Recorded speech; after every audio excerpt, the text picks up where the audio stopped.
मैं as a चुनाव अधिकारी अपॉइंटेड हूँ और मेरे राइट साइड में नरेश बंसल जी एडवोकेट हैं, ये एडवोक कमेटी के मेंबर हैं। मैं सभी पत्रकार और छायाकार बंधुओं का टैक्स बार एसोसिएशन में यहाँ एज ए इलेक्शन ऑफिसर स्वागत करता हूँ और नववर्ष की हार्दिक शुभकामनाएं। अभी तक हमारा जो 1979 से लेकर के 2024 तक एनुअल जनरल मीटिंग होती है साल में एक बार, जो उस मीटिंग में सर्वसम्मति से जो है पदाधिकारियों का चुनाव होता है। अभी ये फर्स्ट टाइम ऐसा हो रहा है लगभग 46 ईयर्स में। अब की बार जो एनुअल जनरल मीटिंग हुई उसमें कुछ मेंबर्स का मत विभाजन था कि भी इलेक्शन करवाए जाएं, तो उनकी बात को मद्देनज़र रखते हुए सब लोगों ने कमेटी में मतलब जो अपने एसोसिएशन ने डिसाइड किया कि भी चलो जैसी उनकी इच्छा उस हिसाब से ये इलेक्शन रखा गया है। तो इसमें 220 मेंबर्स हैं, वोटर्स हैं, वो वोट डालेंगे और टोटल हमारे पास जो है 9 पद हैं। 9 पदों के लिए चुनाव होगा, जिसमें स्टार्टिंग में 23 नॉमिनेशंस हमने टोटल रिसीव हुए हमारे पास। उसमें से 4 लोगों ने अपना जो है नामांकन वापस ले लिया। अब 9 पदों के लिए 19 जो कैंडिडेट्स हैं वो मैदान में हैं। इसमें जो पद हैं, पहला जो मेन पद है वो प्रेसिडेंट का है, उसमें 2 कैंडिडेट्स हैं, अजय भारद्वाज जी और कुलदीप कुमार जैन। ये दोनों लोगों का आमने सामने का मुकाबला है। इसके बाद वाइस प्रेसिडेंट, इसमें 2 पद होते हैं हमारे, एक वाइस प्रेसिडेंट जीएसटी और एक vice president income tax. Vice president income tax में भी 2 कैंडिडेट हैं और वाइस प्रेसिडेंट जीएसटी में भी 2 कैंडिडेट हैं। उन दोनों का भी आमने सामने का मुकाबला है। इसके बाद सचिव का जो चुनाव है, सेक्रेटरी के चुनाव में भी आदिश जैन और शिवा भारद्वाज, इन 2 लोगों का आमने सामने का मुकाबला है। उसके बाद ज्वाइंट सेक्रेटरी के लिए 2 लोग हैं, उन दोनों का आमने सामने का मुकाबला है। और ट्रेजरर के लिए जो कोषाध्यक्ष का जो चुनाव है उसमें 3 लोग हैं, 3 लोगों में त्रिकोणीय मुकाबला उसमें है। और इसके बाद जो एग्जीक्यूटिव मेंबर्स की 3 पोस्ट हैं, उसके लिए 6 लोगों के नॉमिनेशन हमारे पास आए हुए हैं। 6 में से 3 लोगों का उसमें से चुनाव होना है। जो फर्स्ट 3 जिनका सबसे ज़्यादा मतलब क्रमांक में सबसे ज़्यादा वोट आएंगे पहले नंबर पे, दूसरे नंबर पे और तीसरे नंबर पे, उन लोगों का जो है इस तरीके से चुनाव होगा। इसका जो शेड्यूल है चुनाव का, परसों सुबह 9 बजे tax bar mini secretariat room में यहीं 3rd फ्लोर पे चुनाव होगा। 9 बजे स्टार्ट होगा, 3:30 बजे तक वोटिंग होगी। उसके बाद 4 बजे से इसी परिसर में काउंटिंग स्टार्ट हो जाएगी और लगभग 5:30 साढ़े 6 बजे तक का जो भी चुनाव परिणाम होगा वो आप सबको भी बता दिया जाएगा और वो चुनाव परिणाम घोषित हो जाएगा। तो इसमें हमारा मोटा मोटा ये सारा प्रोसेस रहेगा। इसके अलावा थोड़ा सा मैं एक और ब्रीफ करना चाहूँगा कि हमारी जो ये एसोसिएशन है, ये एसोसिएशन किस लिए बनी हुई है, इसका क्या काम है। ये हमारी जो बॉडी बनी हुई है, इतने सालों से चली आ रही है, इसका मुख्य उद्देश्य जो हमारे हिसार जिले के जितने भी करदाता हैं, चाहे वो जीएसटी में हैं, चाहे वो इनकम टैक्स में हैं, उनका और जितने भी टैक्स प्रैक्टिशनर हैं, उन सब के हितों की रक्षा करना। किसी भी तरीके से गवर्नमेंट के साथ कभी किसी स्कीम को लेकर के, टैक्सेशन की जो भी स्कीम्स आती हैं, जो भी उनके साथ वाद विवाद होता है, जो भी उनके साथ हमारा जो आपस में डिपार्टमेंट के साथ कंसल्टेशन होता है, एक दूसरे का जो भी कन्वर्सेशन होता है, वो हमारा बार के माध्यम से होता है।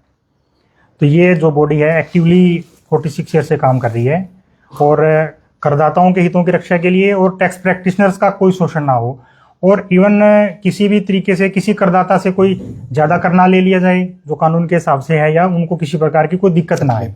इसीलिए ये जो है हमारी इसकी बॉडी का उद्देश्य ये है। और ये जो है ना काफ़ी एक्टिवली हमेशा से रही है और ये चुनाव प्रक्रिया मैंने आपको सारी बता दी है।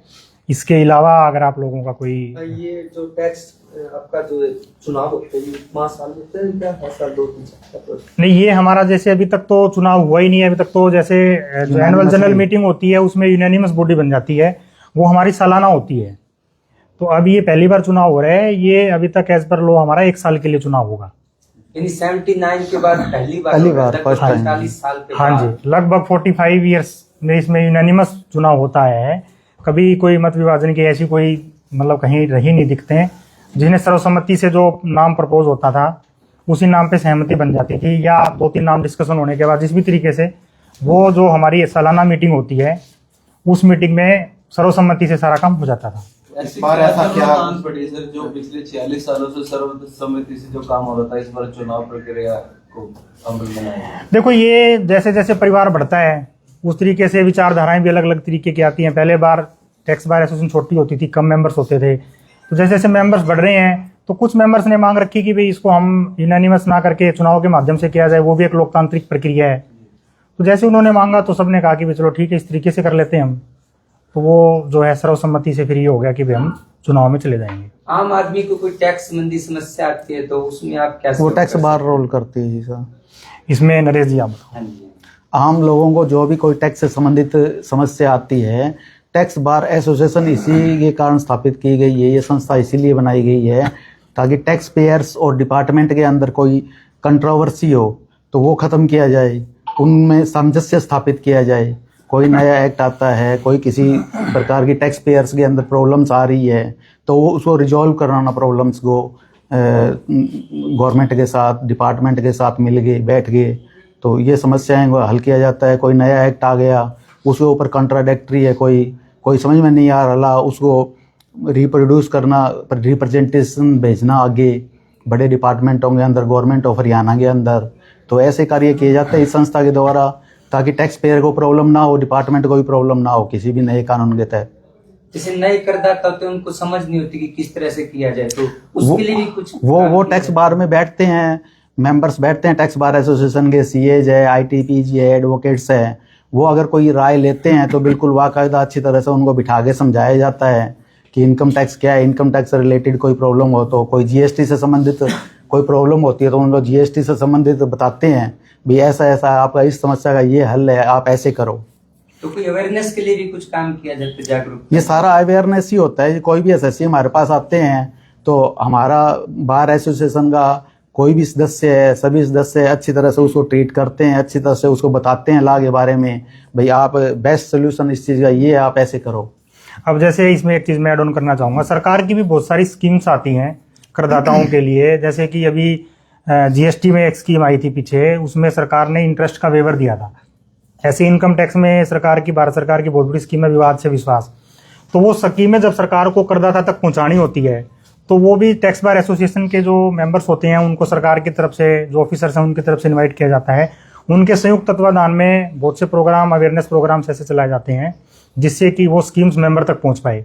सरकार भी जैसे टैक्स बार के माध्यम से, मतलब ये एक वन वे कम्युनिकेशन नहीं है कि करदाता से सिर्फ सरकार तक का मैसेज लेके जाना है, सरकार का मैसेज भी करदाता तक अगर लेके जाना है तो वो भी, मतलब उसमें भी बार जो एसोसिएशन है उसका अहम रोल रहा है हमेशा से और अहम रोल रहता है।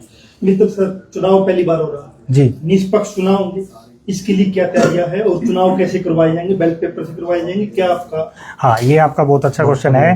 पहली बार चुनाव हो रहा है, इसका चुनाव बिल्कुल निष्पक्ष तरीके से होगा।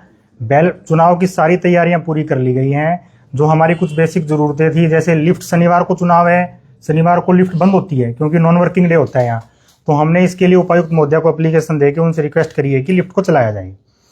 मान लो बिजली की, वैसे तो हमने हमारी तरफ से प्रबंध भी कर लिए है, लेकिन बिजली बोर्ड में भी हमने एप्लीकेशन दी है ताकि उस दिन बिजली की व्यवस्था दुरुस्त रहे, उसमें भी किसी प्रकार से वोटर्स को कोई प्रॉब्लम ना आए।